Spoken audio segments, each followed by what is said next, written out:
Salut tout le monde, c'est Lune de Feu. On se retrouve aujourd'hui pour une toute nouvelle vidéo à propos du clan du vent.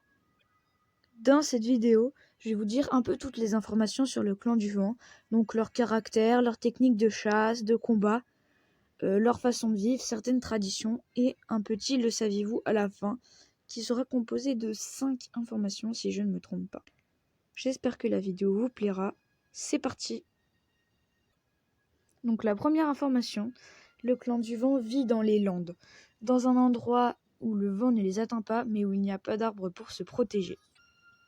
Les chats dorment à la belle étoile car ils préfèrent le grand air. Ils n'aiment pas dormir dans des tanières, ils ont l'impression d'être enfermés. Comme nourriture, en général ils se nourrissent de lièvres et de lapins, qui sont les proies les plus courantes dans leur territoire. Mais ils peuvent aussi manger des souris qui traînent par là, qui se promènent. Ils sont surtout connus pour leur rapidité, qui est le caractère un peu référent de leur clan.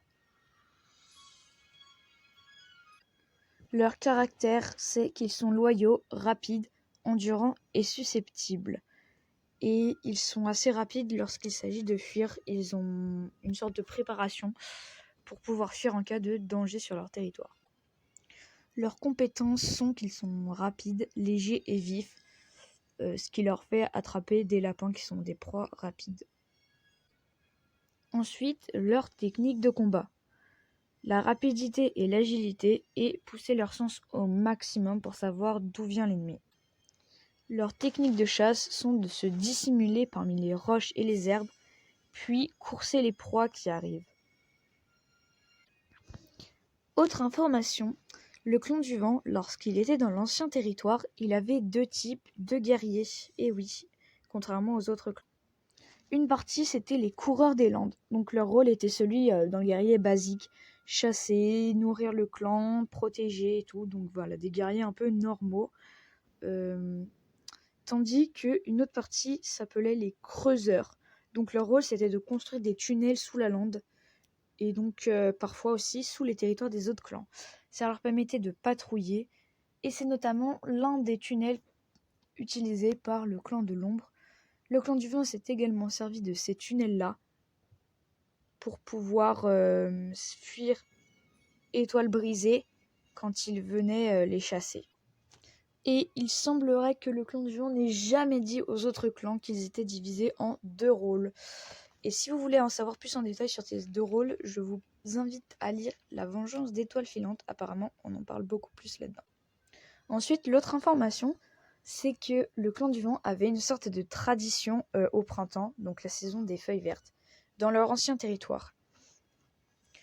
Pendant le printemps, ils accueillaient des visiteurs, donc des chats errants, qui passaient par la frontière, qui sortaient de leur hibernation, entre guillemets, voilà, après s'être fait héberger par des bipèdes en hiver.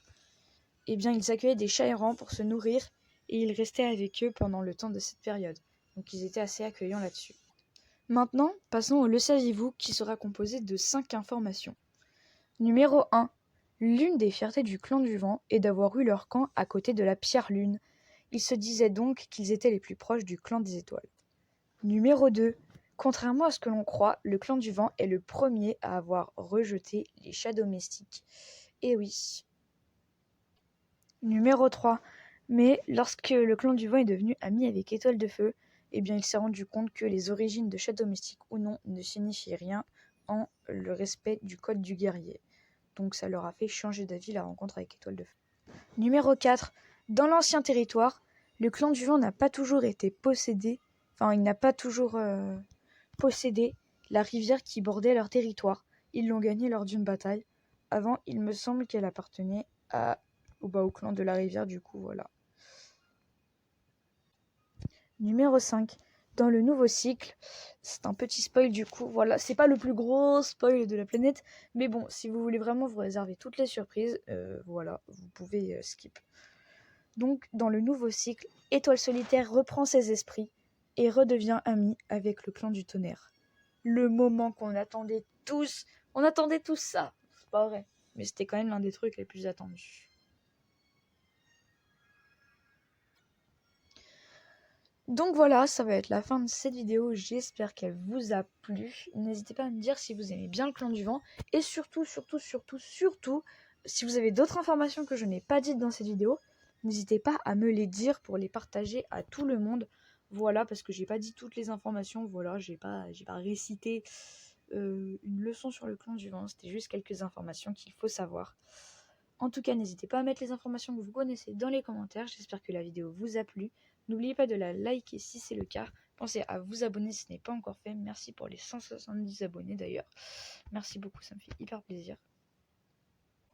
Dites-moi quel clan est votre préféré et aussi quel clan vous aimeriez voir en vidéo, sachant que j'ai déjà fait le clan du tonnerre, donc là j'ai fait le clan du vent, j'ai fait la forêt sombre et le clan des étoiles. Et j'ai fait le clan du ciel aussi. Donc ouais, j'ai fait 5 clans. Donc il reste le clan de l'ombre, le clan de la rivière, la tribu de l'eau vive. Et puis bah après on peut faire les chats des temps révolus si ça vous intéresse, dites-moi. Voilà. Allez, on se retrouve très bientôt dans une prochaine vidéo. Salut!